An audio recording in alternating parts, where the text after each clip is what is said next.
Mas Anda sendiri seperti apa Mas melihat kasusnya ini? Saya melihatnya ini sesuatu yang harus kita cermati dengan lebih baik lagi bersama. Jadi Ruben itu orang yang baik. Dia tidak mungkin punya niat buruk ya, menipu atau menggelapkan uang. Tapi dia pasti punya tim yang mana dipercaya oleh dia untuk mengelola bisnisnya. Nah itu yang sepertinya itu yang bermasalah. Yang kita tahu selama ini Ruben itu selalu menjadi korban dari orang-orang yang dipercaya. Itu sudah dikatakan juga kan dalam satu podcast Ruben. Dan untuk kasus yang kali ini ya kita berharap ada jalan keluar yang baik. Mungkin ada kesalahan soal administrasi, namanya bisnis ya, kerjasama kan bisa untung bisa rugi. Nah apakah itu masuk ke perdata atau pidana, itu yang harus dicermati gitu. Jadi menurut saya ini masih panjang perjalanannya ya, dari status TSK menuju ke P19, P21, sidang dan lain-lain. Jadi masih perlu pembuktian yang lebih lanjut. Sudah ada sharing dengan Ruben, mungkin saling cerita perihal kasus yang dihadapi? Aku menguatkan dia aja, aku kasih voice note sama dia gitu. Dia juga tipikalnya, aku paham kalau dia perlu space untuk sendiri untuk pikir, aku kasih space itu. Tapi aku bilang sama dia bahwa banyak teman-teman yang akan support Ruben, teman-teman dari berbagai kalangan ya, itu siap support Ruben. Mereka percaya bahwa Ruben itu tidak ada maksud yang lain. Dulu lagi kan tadi di sosial media. Aku mantan. Mas kan Di sosial media Pak Ruben udah ngomong ya, maksudnya udah mencoba untuk berdamai tapi tidak ada titik temu mungkin. Niatnya gimana sih? Ya, aku melihatnya gini ya, pasti akan ada ujungnya ya, baik itu secara jalur hukum maupun jalur perdamaian. Dan aku yakin banyak orang termasuk teman-teman Ruben yang tidak akan membiarkan Ruben sendirian dalam kasus ini. Itu pasti akan support. Mas ada kekhawatiran ini akan berpengaruh ke pengajuan hak asuh anak nggak Mas? Tergantung ya. Kalau hak asuh anak itu kan biasanya hal-hal yang sifatnya pidana yang khusus gitu ya. Dia kan tidak mampu sebagai orang tua yang mengasuh anak, misalnya terlibat narkoba misalnya, atau hal-hal yang melanggar susila. Kalau untuk hal ini aku rasa sih tidak sampai sana ya.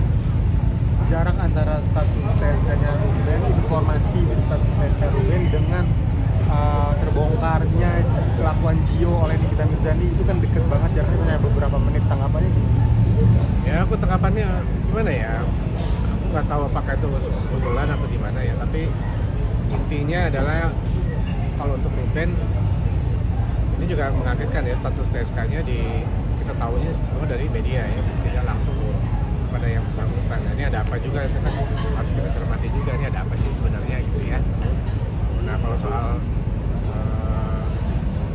kita dengan statementnya dia, yaitu biar dia yang jawab itu seperti apa gitu ya. Tapi yang jelas seperti yang udah pernah kita bahas, bahwa hati-hatilah, baik-baiklah perilaku, karena netizen kita ini makin cerdas ya, makin banyak kita menahan diri lebih baik sebenarnya gitu. Karena pasti ada aja kan kasus-kasus atau hal-hal aib masa lalu yang bisa dibongkar-bongkar gitu, makanya ya sebaiknya saling menahan diri gitu. Mas kan sebelumnya Bang Binal ini udah bilang kalau kasus ini awalnya dari Ruben yang sempat butuh uang dan meminjam. Sebenarnya kalau Ruben butuh uang itu sempat cerita nggak ke Mas Nanda? Ya sih, jadi gini, Ruben tuh pernah cerita gini, dia itu sering kali dihianati sama orang-orang kepercayaan ya. Malah dia yang sering ditipu, disalahgunakan kepercayaannya, banyak hal-hal yang merugi, padahal dia orang yang sangat bertanggung jawab, sangat mikirin keluarganya, anak-anak, termasuk orang sekitarnya, karyawannya. Dia akan rela melakukan apapun untuk mempertanggungjawabkan itu. Jadi sampai dia kalau perlu jual-jual aset ya untuk kesejahteraan orang-orang, itulah Ruben, itu yang aku tahu sih. Makanya nggak nyangka sih ya, nggak nyangka kesini. Tapi aku yakin Ruben orang yang sangat bertanggung jawab. Mas, tapi dari Mas Nanda sendiri ada berusaha masih keinginan mencari jalan keluar masalah ini? Gimana?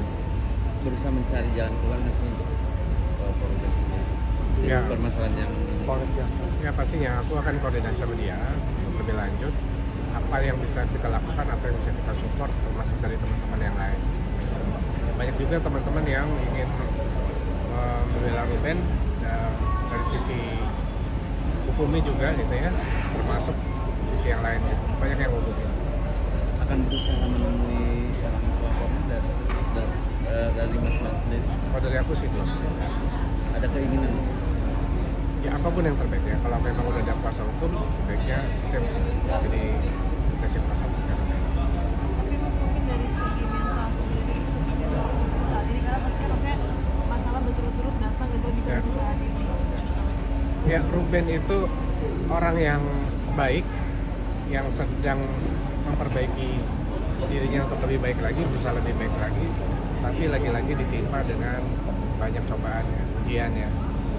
Ya aku melihatnya prihatin tapi juga percaya bahwa tidak ada sesuatu yang kebetulan. Aku yakin Ruben akan kuat, sabar, akan ada jalan keluarnya, juga banyak support dari teman-teman, dari masyarakat gitu. Karena dia orang yang baik ya. Walaupun dalam kasus ini masih panjang perjalanannya gitu. Tapi untuk psikologisnya saat ini seperti apa Mas? Ya pasti nggak gampang buat Ruben ya. Masalahnya belum selesai, yang kemarin-kemarin apalagi ada masalah ini. Makanya juga dia kan minta maaf atas segala kejadian ini kan. Tapi dalam waktu dekat aku akan koordinasi.